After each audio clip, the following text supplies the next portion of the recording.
Encore dans l'Épître aux Éphésiens et nous allons lire quelques versets dans ce chapitre 6, Éphésiens chapitre 6.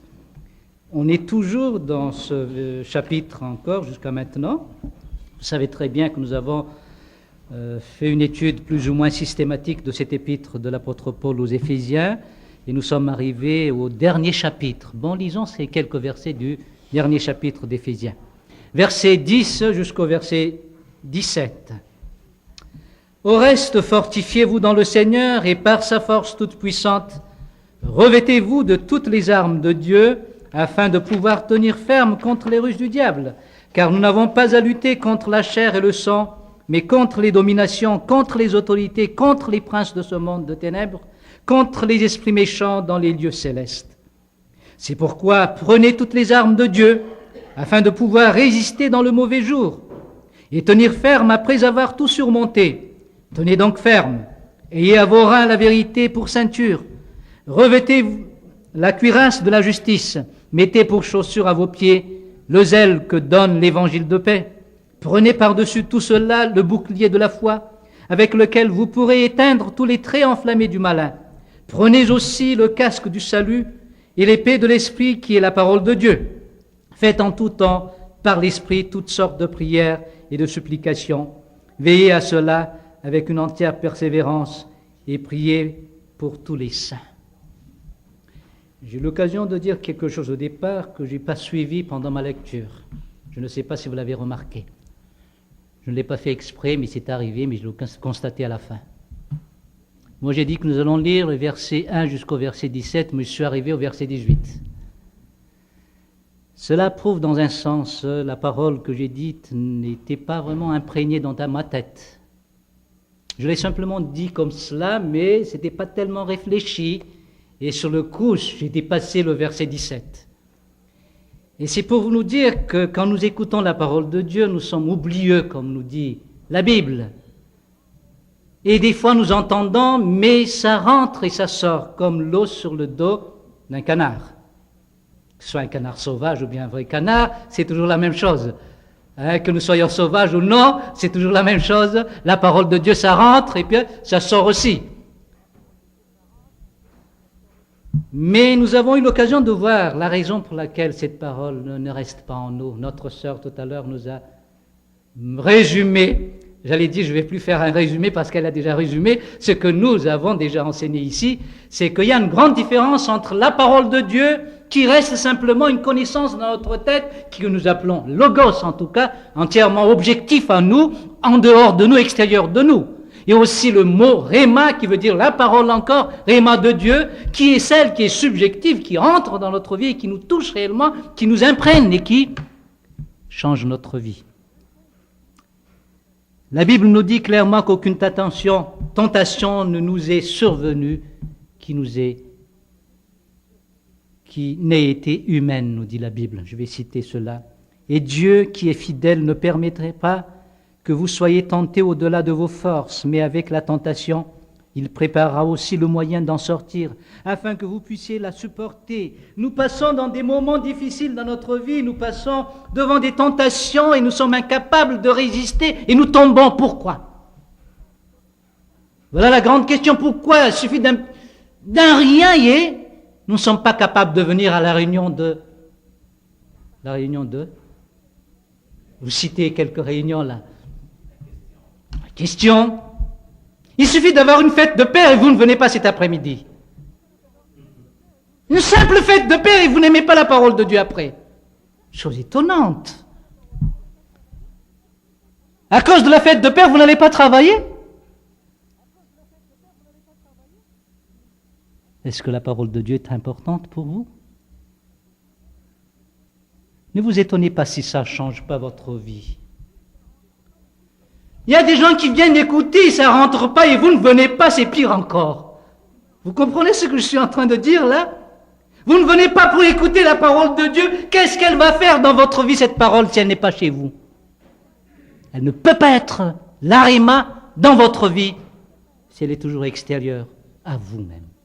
Alors, chers amis, Je ne suis pas le pasteur, je ne suis pas votre berger pour que j'ai toujours devant moi des ouailles. Et que j'ai ce désir d'avoir les gens autour de moi, mais je vous aime, chers amis. Je veux partir d'ici quelques semaines. Je ne connais pas encore la date. Mais c'est pour votre bien si je dis cela. Pourquoi vous ne venez pas à ces réunions? Pour que la parole de Dieu puisse quand même travailler dans votre vie. C'est ça qui peut vous changer. J'ai beau manipuler, j'ai beau conditionner qui que ce soit, mais ça ne changera rien dans votre vie. Non. Pourtant, vous aimez cela. Ah, c'était bien ce que tu as fait, ce que tu as dit là, tel dimanche passé. C'est ça que nous voulons toujours entendre, et nous venons à cause de cela. Et ça, c'est une manipulation dans un sens. Mais moi, je dis simplement, voilà ce que la Bible dit, qu'est-ce que vous en faites? C'est ça qui doit vous garder et vous tenir aussi dans votre vie. Alors, la Bible nous dit que dans les tentations, il y a quand même des moyens que le Seigneur nous donne. Alors, si je tente, c'est la faute à qui? Si je tombe, c'est la faute à qui? Eh bien, vous connaissez la réponse. N'allez pas dire que le diable, il est très fort. On a toujours tendance à mettre le tort sur les autres. Hein? Ah, il est fort, le diable. Ah, il est très fort, je n'ai pas pu le résister. Pour dire que ce n'est pas ma faute. Que c'est plutôt la faute du diable. C'est ce que Ève a dit, non?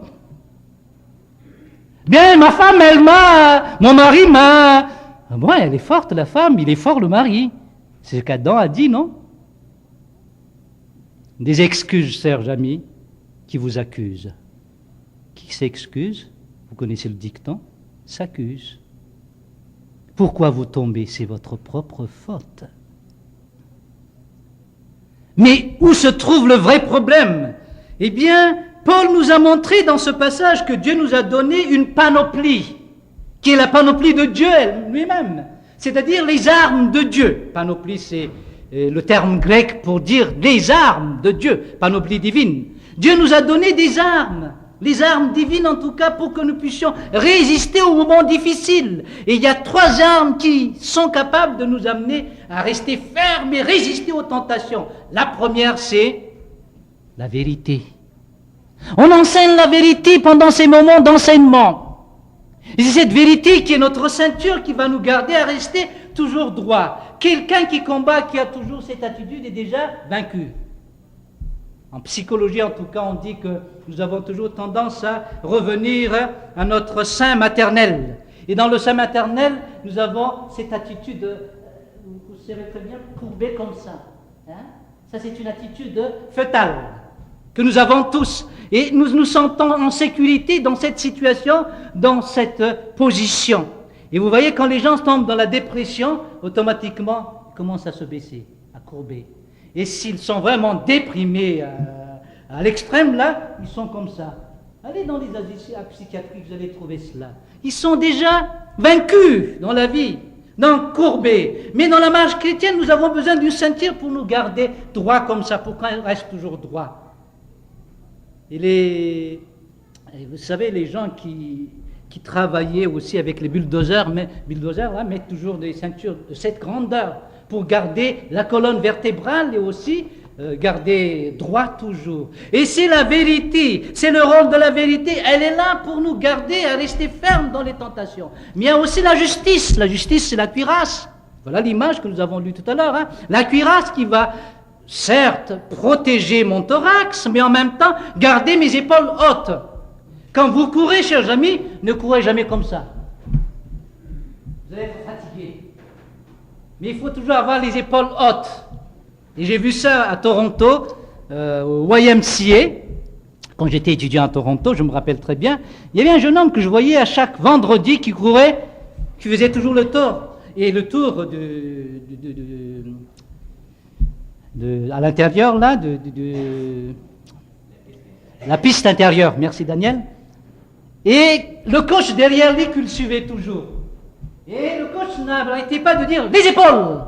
Parce que le jeune homme avait la tendance de baisser toujours ses épaules. Les épaules, puis il montait toujours ses épaules. Pour pouvoir rester ferme, il faut avoir les épaules hautes, chers amis. Des gens qui ont une assurance dans leur vie. Les gens qui sont sûrs dans leur vie ont toujours l'attitude comme ça. Hein? C'est pas vrai, non? Alors, qu'est-ce que tu veux? Alors, qu'est-ce que tu veux? Vous voyez la différence? j'ai la même, non pas la même position, mais ça sous-entend ma pensée, que je suis déjà vaincu là. Qu'est-ce que tu veux? Hein? Qu'est-ce que tu veux? Vous voyez la différence? Ce n'est que des images là pour nous aider que nous devons avoir la cuirasse qui est la justice dans la parole de Dieu qui va nous amener à rester fermes aussi, garder nos épaules, à être dans une position que je dis, que j'appelle de force, mais pas de faiblesse.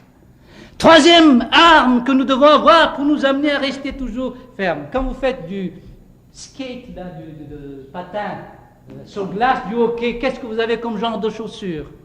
Comme la mienne là, qui arrive jusqu'ici? Non, je ne crois pas, ça va jusqu'ici. Il faut bien serrer pour que vous ne tombiez pas, vous restez déjà ferme. Je suis étonné de voir ces Canadiens là. Je n'ai jamais fait ça avec mes patins à roulettes quand j'étais petit. Mais ils sont capables avec n'importe quel mouvement, mais c'est grâce à quoi? Aux chaussures. Et ils arrivent à tenir, on leur donne des coups, mais ils sont toujours là, debout. Ah, il faut venir au Canada pour faire ça. Hein? Si vous ne savez pas, venez au Canada. Hein? Assistez au hockey, vous allez voir. Ils sont forts grâce aux souliers. Et nous avons besoin de souliers dans la vie chrétienne. Et le soulier, c'est l'évangile de paix, comme nous dit la parole de Dieu, le zèle de l'évangile de paix. Et ça se trouve encore dans la Bible. Ce sont les différents aspects de la Bible. Ce n'est que la Bible, la panoplie, mais avec différents aspects. Alors, si vous n'aimez simplement que les exhortations, et qu'on vous enseigne on vous apporte des enseignements un peu solides, et que vous dites, mais c'est pas bien, ça nous édifie pas. Vous vous trompez. Vous avez besoin d'enseignements comme cela aussi, solides.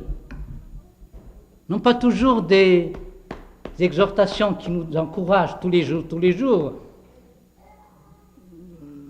Vous avez vu avec moi que je ne suis pas tellement ce genre de pasteur. Je brasse trop des fois. Mais il y a différentes formes d'enseignement que nous apportons. La vérité, la justice, l'évangélisation, elle-même aussi l'évangile. Mais il y a d'autres armes, 3 autres armes que nous avons là. Si vous regardez encore à partir du verset 16, eh bien, prenez par-dessus tout cela le bouclier de la foi. Il y a la foi dans la Bible, cette foi que nous devons croire, cet enseignement que la Bible nous enseigne, que nous donne et que nous devons croire à cela sur Dieu lui-même. Eh bien, il y a cette foi qui va nous aider encore dans notre vie chrétienne. Alors, si vous ne venez que le dimanche matin, qu'est-ce que vous allez entendre? Seulement du céréal que vous avez pendant toute la semaine. Vous ne venez que le dimanche matin, eh bien, c'est le déjeuner, vous aurez votre céréale. Puis venez la semaine prochaine, vous aurez votre céréale. Mais vous n'avez jamais goûté aux œufs, vous n'avez jamais goûté à la viande, vous n'avez jamais goûté à quoi encore? Tous les mets, les plats. Poutine! Il y a d'autres qui n'aiment pas ça, mais c'est bon. Je ne le prêche pas sur la poutine, mais au départ, je ne l'aimais pas du tout, mais après, c'était question de sauce, je crois. On m'a donné, non pas la bonne sauce, mais c'était la mauvaise peut-être. J'ai dit, je ne vais plus revenir à ça. Mais Christine nous en a fait une autre, alors j'ai savouré celle-là. Ne vous contentez pas seulement du céréal du dimanche matin, chers amis. Humainement parlant, au point de vue diététique, vous êtes doués. Vous savez ce qu'il faut manger, non? Et ils sont tous différents. Il y a ces enfants-là qui n'aiment pas l'oignon. J'aime pas l'oignon. Je me rappelle un fils de pasteur. J'étais chez eux pendant quelques mois. Puis quand il voit qu'il y a de l'oignon, il ne va pas manger cette nourriture. Alors j'ai dit à la mère, mettez toujours de l'oignon dans vos plats, mais broyez-les. Il va toujours manger. Il va apprécier. Et la mère, c'est ce qu'elle a fait. Elle a mis de l'oignon dans le plat qu'elle avait préparé. Qu'est-ce qu'il aimait cela, le garçon? C'était plutôt les yeux qui n'aimaient pas ça, puis la tête empêche de l'accepter aussi. Alors je dis, vous voyez madame, il est capable de manger l'oignon. Vous serez capable de manger aussi les nourritures solides de la parole de Dieu. Des fois, vous allez trouver des os, mais le pasteur va essayer de casser ces os, et qu'est-ce qu'il y a dans l'os? C'est la plus tendre. si j'ose appeler ça une viande. J'aime ça. Vous ne l'aimez pas? Bon, je donne des images comme cela pour nous dire qu'il y a différents plats dans la Bible. Vous m'excusez, je suis malgache, j'aime bien les images, alors j'en profite. Il faut venir pour ces plats bibliques pendant les réunions que nous avons dans l'église, dimanche matin, dimanche après-midi, j'allais dire encore dimanche, mais mercredi, le soir, et ceux qui doivent venir pour le samedi soir, et aussi lundi. Mais si vous comptez ce que nous avons à Madagascar, vous allez dire, mais comment font-ils pour trouver l'heure? Pour le malgache, va vous dire, nous n'avons pas l'argent, mais nous avons le temps. Vous comprenez ce que je dis? Nous n'avons pas l'argent, mais nous avons le temps. Non, ce n'est pas vrai qu'on ait l'argent, qu'on n'ait pas... On dit toujours qu'on n'a pas le temps. On n'a pas le temps, pourtant, on a le temps de regarder la télé avec ces niaiseries. Vous m'excusez mes expressions. C'est ce que je vois souvent. Nous perdons notre temps pour des niaiseries. Et quand on placote là, quand on vient ensemble, on perd des heures pour placoter, pour parler de rien. Et de venir pour 1 heure et demie maximum, et vous trouvez ça trop long, et vous regardez votre heure lorsque ça dépasse un peu. 1 heure et demie d'étude de la parole de Dieu. Si vous réagissez, on va vous expliquer pourquoi aujourd'hui. Pourquoi nous réagissons et nous ne laissons pas la parole de Dieu nous imprégner? Pourtant, c'est cette parole qui doit nous changer, qui doit nous amener à une bonne marche dans notre vie chrétienne. Alors, je vous invite à ouvrir votre Bible dans Jean chapitre 8. Nous allons nous poser la question, pourquoi nous tombons? Pourquoi nous ne sommes pas capables d'accomplir la parole de Dieu? Notre sœur a bien compris l'enseignement dernièrement. Elle a déjà donné la réponse. Il y a une grande différence. Si vous connaissez ce qu'est la parole objective et la parole subjective, eh bien, c'est là que se trouve la différence. Mais tournez dans Jean chapitre 8. Nous allons expliquer la raison pour laquelle certaines personnes, pour ne pas dire tous, n'arrivent pas à changer leur vie, n'arrivent pas à se conformer avec la parole de Dieu. Eh bien, la réponse, elle est là. Je ne vais pas le donner au départ, sinon vous allez, bon, c'est compris, Miara, je veux partir. Je peux partir. Je vais le dire simplement à la fin. Au fur et à mesure que nous avançons. Chapitre 8, versets 30, 31, 32. Eh bien, pour changer un peu votre attitude, lisez si vous pouvez le lire. Relire ces 3 versets, s'il vous plaît. Versets 30 et 31 et 32.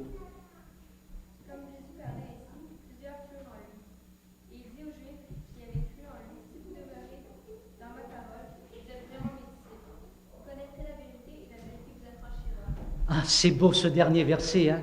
Vous connaîtrez la vérité, et la vérité vous rendra libre, vous affranchira. Et c'est exactement le résumé de tous nos enseignements ces derniers temps. C'est que cette vérité, la parole de Dieu, lorsqu'elle nous emprunte, nous rentre en nous et demeure en nous, eh bien, qu'est-ce qu'il nous est dit? Elle va nous délivrer. Mais regardez bien la logique, au verset 31. Si vous demeurez dans ma parole, voilà d'abord la première chose. Si vous demeurez dans ma parole, eh bien je dis dans notre côté actuel, pratique, si vous venez aux études bibliques, si vous venez aux enseignements et que vous écoutez et que vous demeurez dans ces enseignements, qu'est-ce qui va se passer? Eh bien, ce sera prouvé que vous êtes quoi? Mes disciples. Comment vais-je faire pour savoir si vous êtes sauvés ou non? Bien, je peux très bien citer encore ce que nous avons eu comme enseignement pour les enfants ce matin. Qu'est-ce qu'il nous est dit ce matin? Examinez vous-même si... Merci Sonia, tu as su enseigner aux adultes le verset. Examinez-vous aujourd'hui si vous êtes dans la foi. C'est le thème, avec les enfants, avec nous aussi maintenant alors. Examinons-nous. Mais comment savoir si on est dans la foi? Bon, on peut faire toujours de la comédie, hein. Si on dit que lorsqu'on vient dans l'église, c'est là qu'on peut prouver qu'on est chrétien. Et venir à l'église, est-ce que c'est la mer à boire? C'est facile à faire ça, même si on n'est pas sauvé, non? Il suffit de suivre. Mais tôt ou tard, on saura toujours si on est sauvé ou non. Alors nous allons voir. Si vous demeurez dans ma parole, vous êtes vraiment mes disciples. Et qu'est-ce qui est caractéristique à un disciple? Vous connaîtrez la vérité. Non pas que vous veniez à l'église. Oui, c'est vrai, ça peut être une bonne chose, en tout cas, c'est un signe. Mais ici, le signe de la Bible, c'est que vous allez connaître la vérité. Si vous enseignez tout cela à quelqu'un qui n'est pas sauvé, il sera tanné ici. En m'écoutant, il est fatigué. Mais qu'est-ce qu'il est en train de faire, dire là? Je comprends rien, c'est agaçant. Mais qu'est-ce qu'il crie fort? C'est tout ce que vous dites. Vous n'entendez rien, vous ne comprenez rien. C'est tout à fait normal parce qu'on n'est pas sauvé. Donc on ne comprend pas les choses spirituelles de Dieu. De toute façon, ce n'est pas maintenant que je commence à crier, je l'ai déjà fait depuis. Pourtant, les gens ne sont pas réactionnaires, mais vous êtes le seul réactionnaire là. Depuis 78, je criais comme cela, avant même. Et les gens sont toujours fidèles au Seigneur. Des petites choses comme ça qui vous agacent, il y a une autre raison pour laquelle vous êtes agacé. Il y a une autre raison pourquoi vous êtes en train de réagir. Nous allons voir ensemble. Pourquoi vous réagissez? Voilà le premier signe d'un disciple. Il va connaître la vérité. Posez bien la question alors. Je peux donner l'exemple de madame... votre prénom, s'il vous plaît, c'est ça? Denise. Denise nous a dit tout à l'heure que l'enseignement qu'elle a entendu l'a marqué. J'ai bien compris qu'elle l'a marqué parce qu'elle a su comment le sortir. Même les termes grecs sont sortis. Est-ce que tu as déjà eu... on se tutoie ici au Québec, hein? Bon, automatiquement, je vais être intime. Est-ce que tu as eu l'occasion d'entendre déjà ce mot réma avant? Non, c'est la première fois. C'est resté, elle était capable de dire réma. Bon, elle a hésité un peu, est-ce que je l'ai bien prononcé? Moi aussi j'hésite car il y a réma comme chez les Hébreux là pour le prononcer. Bon, j'arrive pas à le faire. Il faut être arabe ou bien hébreu pour bien le prononcer. Donc ne vous inquiétez pas, mais vous avez compris. Vous avez connu la vérité. C'est ça qui est essentiel. Mais il y a des gens peut-être qui étaient avec vous ici, mais ça rentrait là, mais ça sortait aussi. Ils n'ont rien compris. Puis ils se posent la question, mais qu'est-ce qui était arrivé à Denise? Quelle mouche l'a piqué? C'était la parole de Dieu qui l'a piqué. Mais c'est vous qui avez été piqué par une autre mouche peut-être. Mais pas par la parole de Dieu. Quand la parole nous touche, elle rentre, et quand elle rentre, c'est la réma, elle a un effet dans notre vie. Bon, je vais vous citer un psychologue rogérien plutôt, rogérien j'allais dire en anglais, rogérien. Nous pouvons démontrer à chaque instant dans notre travail de psychothérapeute que seule la vérité qui renaît, qui n'est plus une idée abstraite et à laquelle on peut tâter le pouls, seule la vérité éprouvée sincèrement à tous les niveaux de l'être, y compris ce qui est appelé subconscient et inconscient, et comportant toujours l'élément de décision consciente et de responsabilité, seule cette vérité a le pouvoir de transformer un être humain. C'est dit par un psychologue, cher ami, non pas par la Bible. Que lorsque la vérité entre en nous et nous touche, c'est ça qui va nous transformer. Vous êtes tous fous. Je souris en le disant. Si vous comprenez ce que je dis et que vous croyez que je dis la vérité, quelle serait votre réaction? Dites-le moi. Je dis, vous êtes fous. Hein? Me dire ça à moi? Et qui est ce petit malgache pour nous traiter ainsi? Ça prouve que la parole a eu son effet et que vous êtes une éponge. Heureusement, ce n'est pas ce que j'ai dans ma pensée. C'est seulement un exemple pour nous dire que, en réalité, lorsqu'une parole, une vérité nous touche, elle est devenue une parole à nous. C'est notre parole et nous ruminons sur cette parole. Rentrez à la maison, vous dites, mais il ose dire n'importe quoi, Miara. Hein? Mais Valère, tu sais, qu'est-ce qu'il a dit là, t'as pas entendu? Il nous a traités de fous, hein? C'est ce que Lina va dire. Voilà un exemple d'une parole qui nous touche, qui est devenue vérité. Nous y croyons, c'est pour cela que nous réagissons. C'est pas vrai, non? Bon, si vous êtes très doué dans la parole, et que vous êtes parmi ces gens-là qui sont sarcastiques et qui sont capables de répondre du tac au tac comme ça, eh bien, qu'est-ce que vous allez dire? Quelque chose de plus méchant que ce que moi j'ai pu dire là. Pourquoi vous réagissez? Parce que vous avez bien compris ma parole. Mais pensez à l'effet positif maintenant. Si Dieu vous dit, crois au Seigneur Jésus et tu seras sauvé. Crois au Seigneur Jésus et tu seras sauvé. Est-ce que cette parole vous touche? Est-ce que vous voulez être sauvé? Eh bien, si ça vous touche, vous allez vous lever, accepter Jésus comme votre Seigneur et Sauveur. Quand on vous dit, la Bible nous invite à être baptisés, baptisez-les au nom du Père, du Fils et du Saint-Esprit. Est-ce que cette parole est toujours là? Comme l'os sur le dos d'un canard. Je ne force personne, je pense à Jonathan là, il va dire, ouais, il me force là, Daddy. Non, je dis simplement, je pose la question, est-ce que la parole de Dieu est entrée chez nous pour nous amener à un changement? Et ça, c'est vu par des gens qui essaient de découvrir l'homme en tant que psychologue. Ils ont constaté que seule la vérité, cette vérité qui a le pouvoir de transformer un être humain, c'est-à-dire la vérité qui renaît, qui n'est plus une idée abstraite dans notre vie, mais qui nous touche réellement. Voilà ce que Jésus nous est en train de nous dire dans Jean. Vous connaîtrez la vérité, et la vérité vous affranchira. Chers amis, est-ce que vous croyez à ce que nous venons de lire là? Écoutez bien. Si vous demeurez dans ma parole, vous êtes vraiment mes disciples.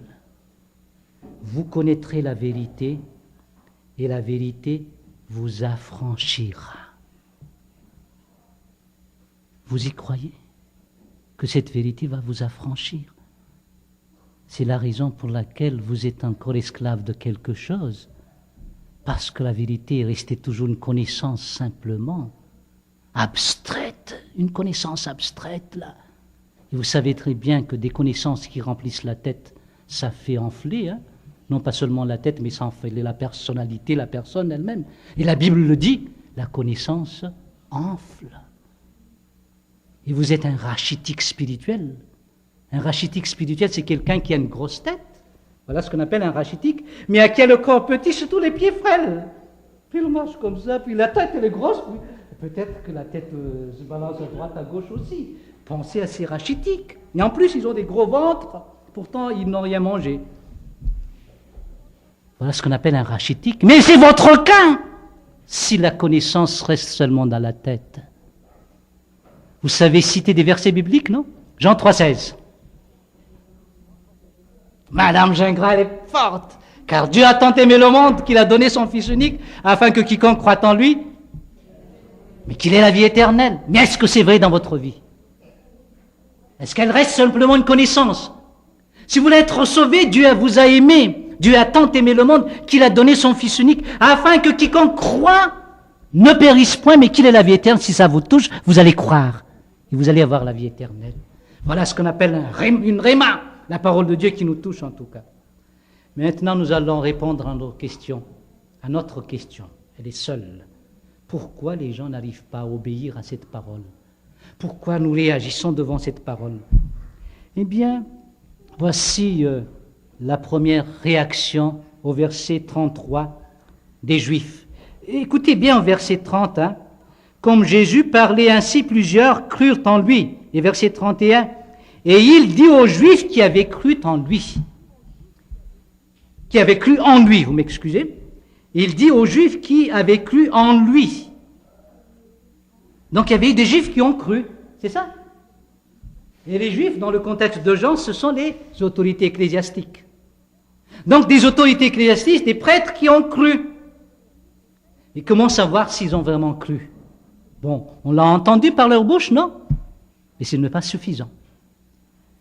Première réaction de ces Juifs lorsque Jésus a annoncé cela. Ils répondirent, nous sommes la postérité d'Abraham et nous ne fûmes jamais esclaves de personne. Comment dites-vous, vous deviendrez libres? C'est ce qu'on appelle une réaction. Devant quoi? Devant la parole de Dieu. Et je tiens à vous dire que c'est de cette manière que j'arrive à connaître les gens dans mon Église.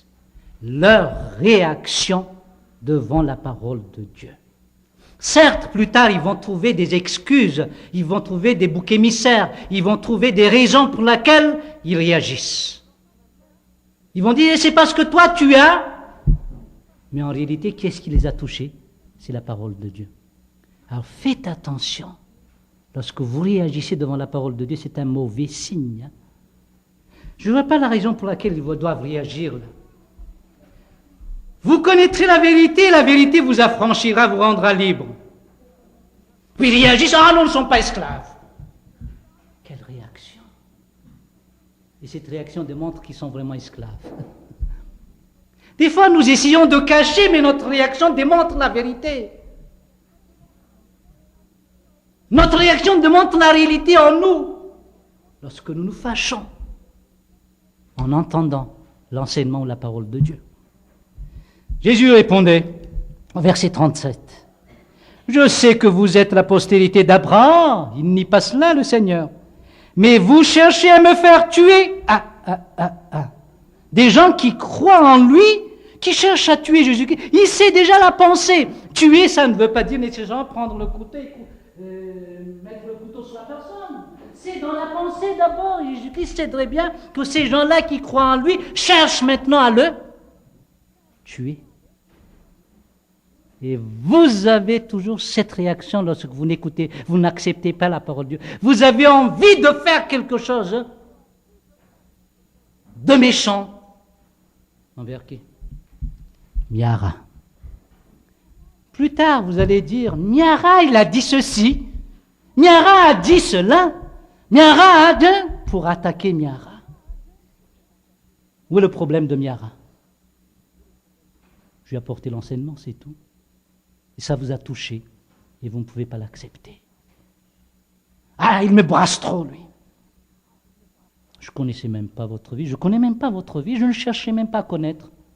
Même si j'ai je n'appelle pas ça dons, mais c'est la pratique qui donne cela, des discernements que je pourrais avoir pour telle personne, s'il boit ceci, s'il fume ceci, s'il fait ceci. Il y a des symptômes pour cela. On n'est pas obligé d'être scientifique pour le connaître, ni être guidé par le Saint-Esprit. Quand même, les yeux rouges, ça c'est un signe de quelque chose, non? Puis l'odeur de le machin, là, ça c'est un signe de quelque chose, non? Quand quelqu'un fume ici, vous allez savoir qu'il y a quelqu'un qui fume, non? Il ne faut pas être scientifique pour savoir cela. Il y a des choses qui sont des manifestations de notre incrédulité ou bien notre réaction. Mais surtout ici, cette réaction que nous avons devant la parole de Dieu, il faut faire attention. Car nous cherchons à faire mourir là maintenant lorsque nous réagissons. Pourquoi nous cherchons à nous faire mourir les gens? Par notre bouche des fois, par le dénigrement. Pourquoi? Regardez la réponse.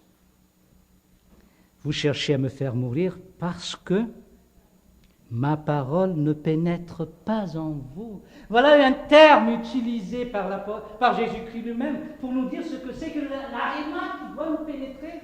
Vous voyez? C'est l'explication de cette parole qui doit nous pénétrer. Pourquoi vous réagissez? Parce que la parole ne vous pénètre pas. La parole ne fait que vous toucher, ça vous fait mal, mais elle ne pénètre pas. Vous savez, quand une aiguille vous pique, mais ne vous pénètre pas, c'est dangereux, hein? Et ça fait plus mal. Mais il faut que vous savez, le médecin dit toujours, sois relax, plus nous sommes tendus, eh bien c'est difficile à faire passer, hein? Jonathan a eu l'occasion de presque casser, comment dirais-je, une aiguille. Parce qu'il était tendu, puis c'est dur. Il a du muscle alors, ça c'est sûr. Alors là, l'aiguille ne pénétrait pas, donc il n'y avait pas eu d'effet. Et je tiens à vous dire, ça a touché sa santé. Il y a eu des problèmes à cause de cela une fois. Non pas à cause de, c'est pour cela qu'il a ce problème qu'il a maintenant. Parce que l'aiguille n'en pénétrait pas. Et la parole de Dieu, lorsque vous ne laissez pas cette parole pénétrer dans votre vie, eh bien, elle aura un effet négatif dans votre vie. Bon, qu'est-ce qu'ils vont dire ces gens-là? Ils vont toujours trouver une excuse. Au verset 39. Au verset 38, d'abord, Jésus-Christ ajoute ceci. « Je dis ce que j'ai vu chez mon Père, et vous, vous faites ce que vous avez entendu de la part de votre Père. » Puis ils répondent. Ils lui disent, notre père c'est Abraham. Jésus leur dit, si vous étiez enfant d'Abraham, vous feriez les œuvres d'Abraham. Mais maintenant vous cherchez à me faire mourir. Moi qui vous ai dit la vérité, que j'ai entendue de Dieu. Car cela, Abraham ne l'a point fait. Vous faites les œuvres de votre père. Vos actions là, vous l'avez hérité quelque part. vous êtes réactionnaire. Vous êtes colérique, là, comme moi. Je suis colérique, mais je me maîtrise.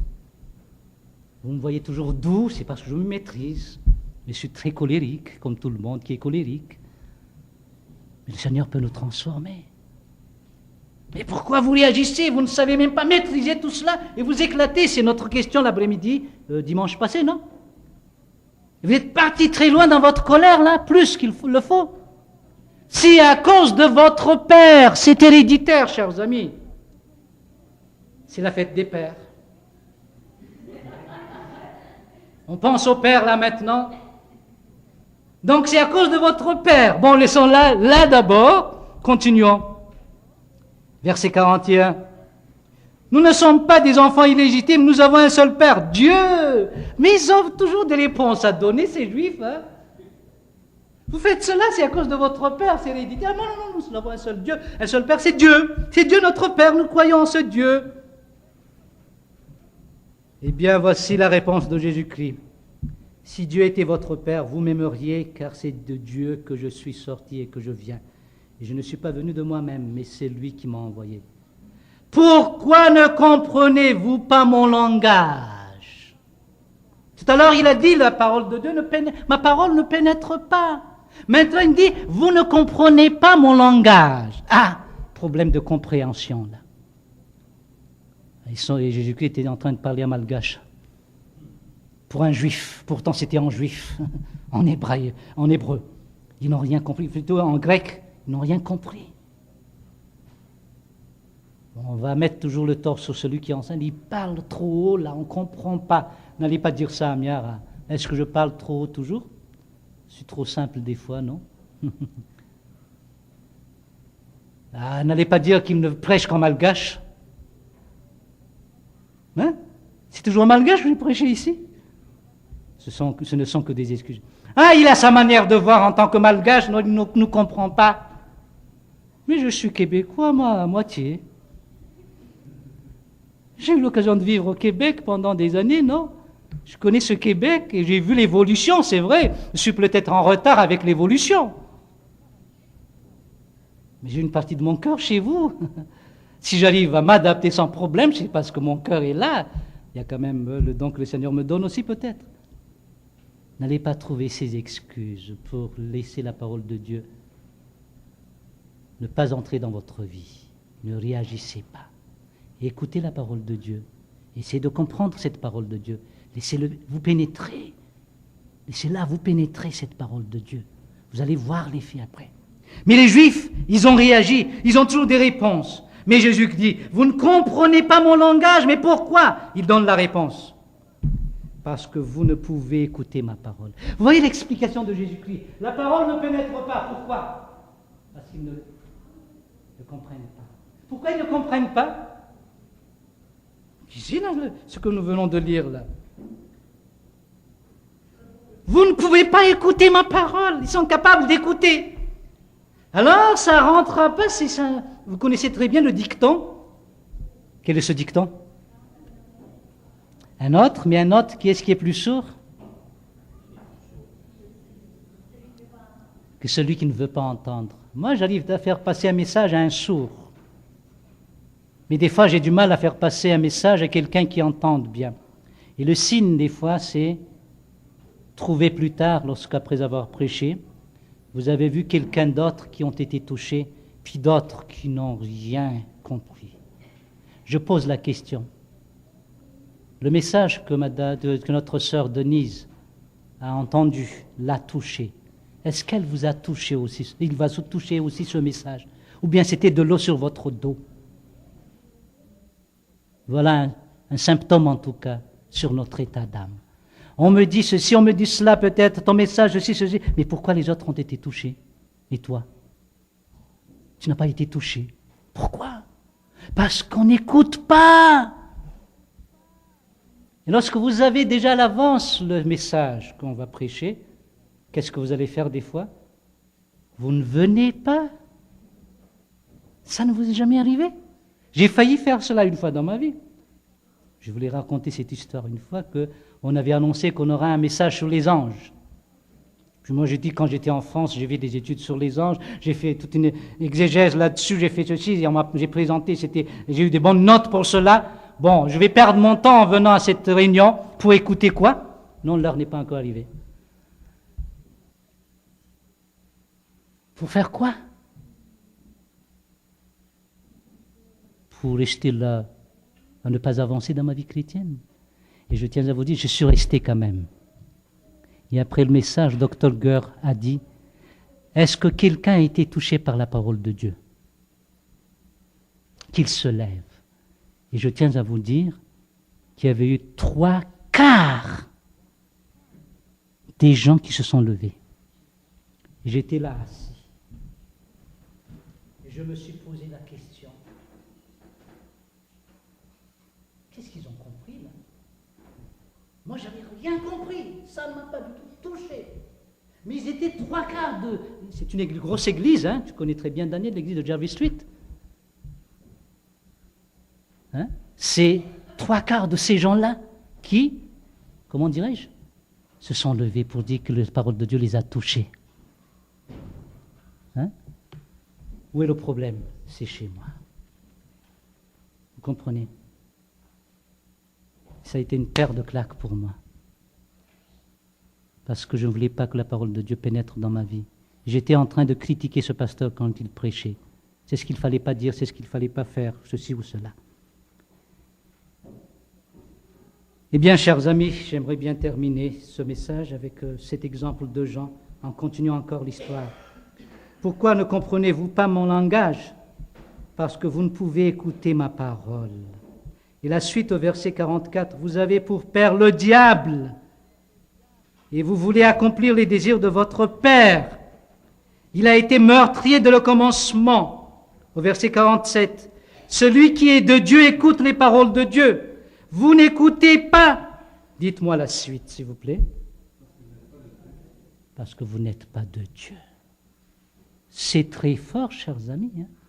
Ça va très loin. Nos réactions devant la parole de Dieu est un symptôme de notre état d'âme. Pourquoi ça ne change pas de votre vie? Pourquoi vous ne progressez pas? Peut-être, pour ne pas dire réellement cela, vous ne connaissez pas encore Dieu. Et c'est grave quand même.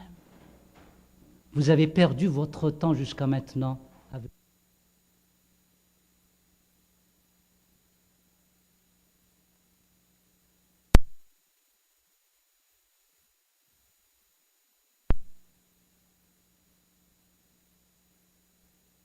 Examinez-vous vous-même si vous êtes, pour savoir si vous êtes dans la foi. Pour savoir, il faut savoir si on est dans la foi. Mais je peux très bien dire aussi que l'église de Plessisville est un exemple. Si je parle de cette manière, c'est toujours pour parler en général, en termes généraux.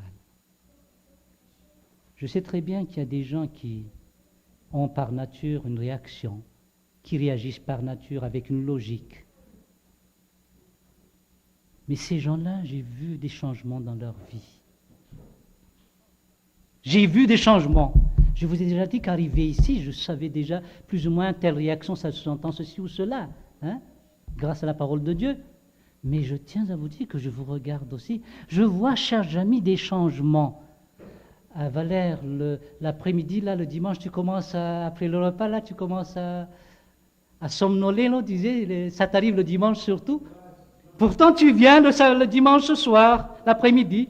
C'est le jour où tu commences à somnoler, après le repas du midi, là. C'est parce que peut-être Lina, elle fait un bon plat là, à midi, là.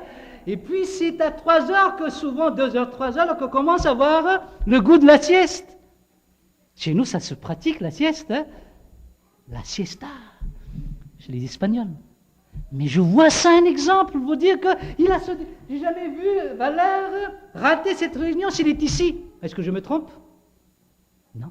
À moins qu'il soit parti ailleurs.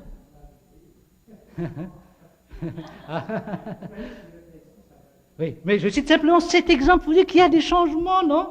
Au moment où vous êtes pris par quelque chose, vous avez cette force d'aller venir.